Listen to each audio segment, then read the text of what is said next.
Interesting, he's challenging Matt Galloway, but neither of them realize that you can't just provide housing and the average type of medical care, which doesn't work because it just wants to provide safe ways to keep drug addicts.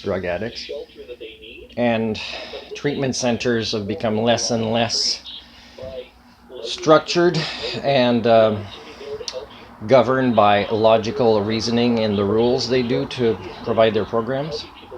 So, in a sense, nobody's talking about criminalizing drugs again and doing it in a much more forceful way, including having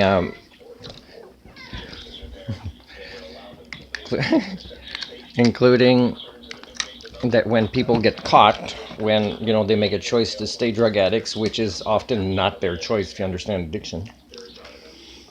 But when you don't provide the right kind of addiction services or medical services, because you'd have to retrain 99% of people that work in these fields, and you'd have to get them to sign a patient-centered approach to doing their work, not a self-serving approach so they survive one day at a time because they have their own issues that they barely are working on as healthcare providers, then it's not going to work.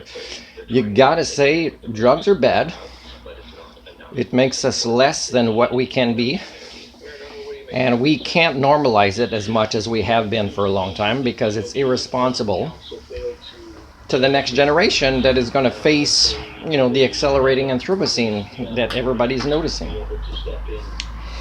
So please talk about that. Please talk about higher standards for so-called responsible adults or grown-ups, especially when the age of 25 has been reached, although you could find many individuals that are 25 and over and have never gotten healthy role models, support systems, friends, families, or even healthcare providers.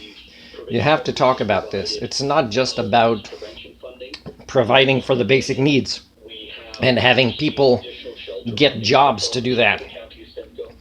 Like for example,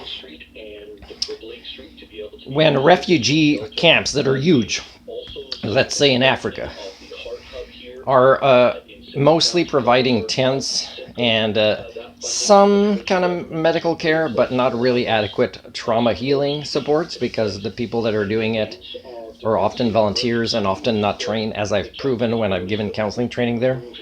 It's not okay that, it's mostly that people that know how to make rice don't have a place to do it, but people are making profits buying rice farms off locals and selling it to these UN or other organizations that are feeding people in the camps. You're not addressing the problems.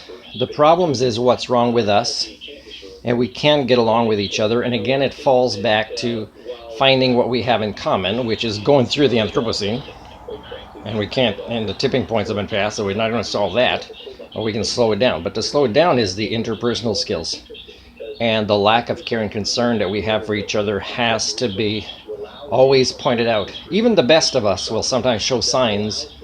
Yeah, maybe that would be a way to respond if you cared about that person more.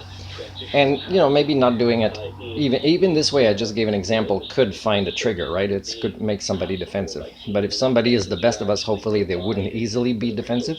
And by the way, managing our triggers to not become defensive falls under the kind of training you get in life skills, by the way. So it's not it's not about swimming, for example. Okay.